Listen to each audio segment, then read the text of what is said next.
Warning, this video is not suitable for all ages. Viewer discretion is advised. প্রত্যুত্তরে সে বলে, মামা, আমি তো কেবল কোরআনে হাফেজ হয়েছি। আমি জিন বা কালো জাদু ছাড়ানোর কোনো উপায় এই মুহূর্তে জানি না। তবে হ্যাঁ, আমার মাদ্রাসার বড় হুজুর সব কাজ করে থাকেন। আপনি চাইলে আমি তার সাথে আপনাকে কথা বলিয়ে দিতে পারি। আমি আমার ভাগ্নের কাছ থেকে সেই হুজুরের ফোন নাম্বার চাই, কিন্তু সেই মুহূর্তে আমার ভাগ্নের কাছে তার নাম্বার ছিল না। সে জানায় এক বন্ধুর কাছে হুজুরের নাম্বার থাকতে পারে। সে তার বন্ধুর থেকে নাম্বার নিয়ে আমাকে দেওয়ার কথা বলে। পরের দিন মাগরিবের নামাজের পর আমি তার কাছে গিয়ে হুজুরের নাম্বার চাই, কিন্তু সে আমাকে নাম্বার দিতে পারে না, কেননা তার বন্ধুর কাছে হুজুরের নাম্বার ছিল না। আমি কিছুটা হতাশ হই। আমাকে হতাশ হতে দেখে সে তার আরেক বন্ধুকে ফোন করে হুজুরের নাম্বারের জন্য খোঁজ করতে থাকে। আল্লাহর অশেষ রহমতে সেখান থেকে হুজুরের নাম্বারও পেয়ে যায়। এরপর সেই নাম্বার নিয়ে আমার ফোন থেকে হুজুরকে কল করি এবং ভাগ্নেকে কথা বলতে বলি।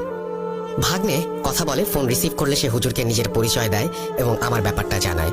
এরপর হুজুর আমার সাথে কথা বলতে চান। আমি ফোনটা ধরে সালাম দিয়ে কথা বলতে শুরু করি। যথারীতি তিনি আমাকে আমার সমস্যার কথা জিজ্ঞেস করেন এবং আমি তাকে একে একে সবটা খুলে বলতে থাকি। আমার সমস্যার কথা শুনে 2 মিনিট চুপ করে থেকে তিনি যা বলেন তা শুনে আমি রীতিমতো চমকে উঠি, কারণ তিনি এমন কিছু কথা বলছিলেন যেটা সেই মুহূর্তে আমি আর আমার পরিবারের সদস্য ছাড়া কেউ জানতো না বা কারো পক্ষে জানা সম্ভব না।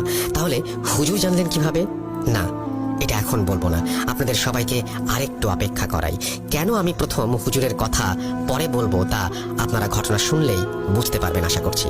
প্রথম হুজুরের সাথে যোগাযোগের পর আস্তে আস্তে আমার সমস্যাগুলো বাড়তে থাকে। খাওয়া দাওয়ার প্রতি আমার অনীহা কাজ করতে থাকে আর আমার পেটের সমস্যা দেখা দেয়। মাঝে মাঝে বিনা কারণে বমিও শুরু হয় আর আমি আবারও দুঃস্বপ্ন দেখতে শুরু করি। স্বপ্নে দেখতাম আবারও 3টি কালো অবয়ব অর্থাৎ 3 জন জিন আমার বাড়ির 3 কোণায় দাঁড়িয়ে আছে আর একটু পর পর তাদের জায়গা পরিবর্তন করছে। আর সেই সময়টা আমি অনুভব করছিলাম কেউ যেন আমাকে ক্রমাগত ঝাঁকিয়ে চলেছে, আমার বাড়ির ভেতরের সবকিছুই লন্ডভন্ড করে দিচ্ছে।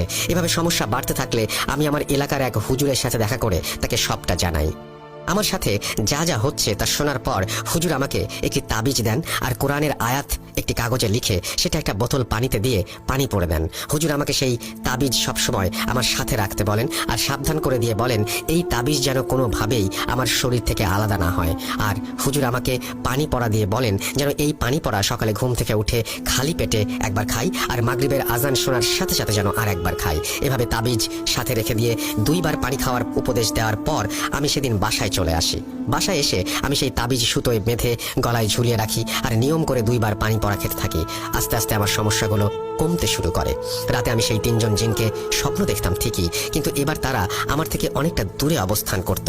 এভাবে আস্তে আস্তে আমি স্বাভাবিক হয়ে উঠি আর রাতের বেলা বাইরে যেতেও আমার তেমন ভয় করতো না। এভাবে সবকিছু ভালোই চলছিল, তবে হঠাৎই আমাদের পরিবারে একটা সমস্যা দেখা দেয়। আমার বড় ভাই একটু অসুস্থ হয়ে পড়েন এবং বড় ভাইয়ের টিউমারের অপারেশনের জন্য আমাকে সাতক্ষীরার একটি স্বনামধন্য হাসপাতালে যেতে হয়।